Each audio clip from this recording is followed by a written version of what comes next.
Welcome to Coruzant Technologies, home of the Digital Executive Podcast. Welcome to the Digital Executive. Today's guest is James Demetrius.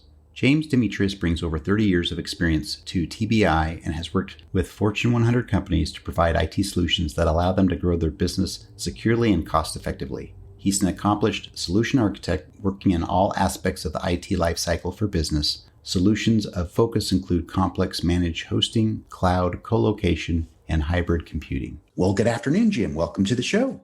Thanks for having me, Brian. Awesome, Jim. Appreciate you jumping on today. Again, an exciting time for me. As you can tell in my voice, I get really ramped up about podcasts. Do a lot of things, but podcasts are definitely the favorite part of my day. So, Jim, let's jump into the questions here. Let's talk about some of your background. You've got quite a strong technology background as an architect. You worked at IBM, and now you're a cloud infrastructure architect for TBI Incorporated. Could you share with our audience what drives you and what has contributed to your success? Yeah, thanks for the intro. I do have a long history in technology. Here at TBI for a year and 4 months. Before that, Savvis and CenturyLink as a solutions architect, solutions engineer for 9.5 years, and IBM for 24 years. What drives me is I just love technology. I love the data center, the cloud, and everything in between. You know, configuring machines, configuring solutions. I'm one of those weird people. It's fun to me.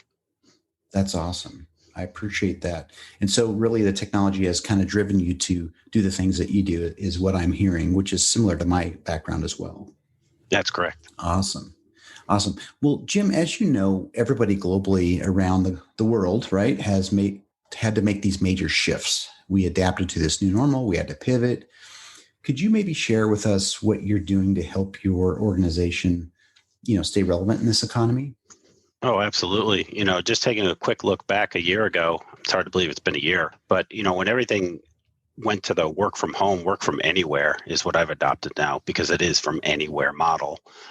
We had to move not only our own staff of 225 plus people to be able to work from their homes and other places, but so many businesses, just thousands and thousands of people had to be able to connect. They had to be able to access their applications, their systems, and that was very difficult for a lot of people. I've been working at home for over 15 years, so it's easy for me, but I do understand the discomfort, the stress, and when people have never done this before, it's very different when you have to connect into systems and try and do your normal job.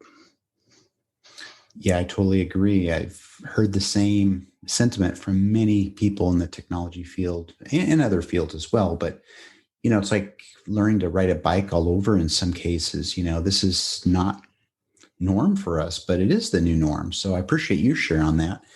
And so, Jim, this is a big question for our technology platform. You're obviously leveraging some new or emerging tech in your tech stack, right? Is there anything you might be able to share with us today? Yeah, I'm sure you're well aware of the fact, the biggest thing that my own company and many, many others had to deal with was just communications in general. So unified communications as a service, UCaaS, CCaaS, CPaaS, all the voice technologies that were forced to come to bear to support the work from anywhere workforce. So that was huge. The thing on the other side of it for myself with technology was, you had to put in place stronger securities for firewalls and VPNs and remote connectivity so that people could either use a work laptop or bring your own device, but they still had to connect somehow to those systems that they used every day. So we had to put a lot of technologies in place from desktop as a service, which is a remote desktop connection, and just a lot of stronger security pieces had to be put around everything that was created. Absolutely. Security is obviously always paramount, but, that made some big hoops for, those security officers to jump through to try to get us in a place where at least we could work and be secure.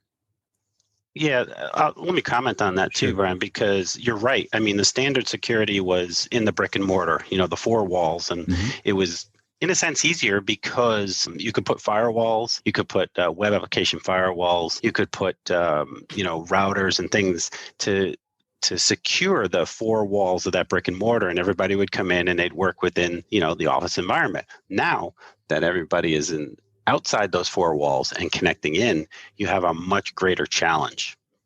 It's not just a firewall anymore. Yep, absolutely. It's changed the playing field. And for those working in security, talk about pivoting. This has been a major challenge for a lot of people in the tech area. So, Jim, thanks again. And Jim, last question. Can you share something from your career experience that would be helpful for those looking to grow their career in technology? Be open to change. It's the biggest thing I can tell you, because in technology, it's constantly changing, whether it's on the infrastructure and server side, whether it's on voice, connectivity, security, there's always opportunities to learn. You'll see companies come and go out of the technology space. Obviously, the strong ones will stay and grow. But if you're open to change and you're open to, adapting to new technologies, as you were asking about before, some of the biggest things on the horizon for us right now is IoT, machine learning, artificial intelligence. Just embrace it, because if you don't, it's going to run right past you. Thanks for sharing, Jim. I appreciate that. And you're absolutely right. Change is inevitable. Just like that from that movie, Meet Joe Black, right? Death and Taxes. I love that movie. Yep. Change is inevitable. So they should have added that in there as well. Yeah. So Jim, I just want to let you know it was a pleasure having you on today. And I look forward to speaking with you real soon. Thank you very much. Have a great night. Bye for now.